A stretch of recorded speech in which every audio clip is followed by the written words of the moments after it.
Bonjour à tous, ici Margot Morin. Bienvenue sur ma chaîne dédiée à tout ce qui touche à la maison, déco, organisation, astuces pratiques. Si vous aimez créer un espace qui vous ressemble et découvrir des conseils pour embellir votre intérieur, n'oubliez pas de vous abonner. Aujourd'hui, on va explorer ensemble un nouveau sujet pour transformer votre chez vous. Prêt? C'est parti. Bonjour à tous. Dans cette vidéo, je vais vous parler de la réforme des surfaces et des nombreux avantages qu'elle peut apporter.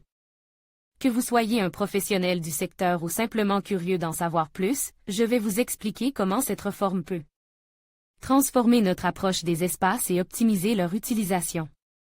Restez avec moi pour découvrir les bénéfices concrets et les impacts positifs sur notre quotidien. C'est parti! La réforme des surfaces limite les contentieux lors des déclarations de surface. Image of Money, Flickr CC BY SA 2.0. La réforme des surfaces, mise en application à partir du 1er mars 2012, doit simplifier les démarches administratives et la compréhension du public. Quels sont exactement les avantages de ce nouveau calcul? La nouvelle surface devient, au plan administratif, un outil plus simple. Un seul nom, un seul mode de calcul à adopter. Voilà qui traduit clairement une volonté des pouvoirs publics de simplification, aussi bonne pour les usagers que pour les professionnels. Réforme des surfaces, éviter les contentieux. La réforme des surfaces devrait du même coup permettre d'éviter certains contentieux lors des déclarations de surface. Un exemple, les sous-sols et combles, des surfaces qui dans certains cas étaient ambiguës, et deviennent aujourd'hui plus claires.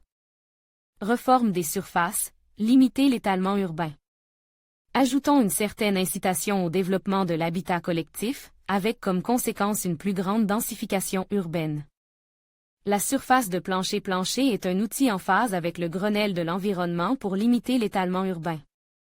La nouvelle surface constitue donc dans l'ensemble une avancée, aussi bien pour le particulier que pour les professionnels, étant dans l'habitat individuel que collectif.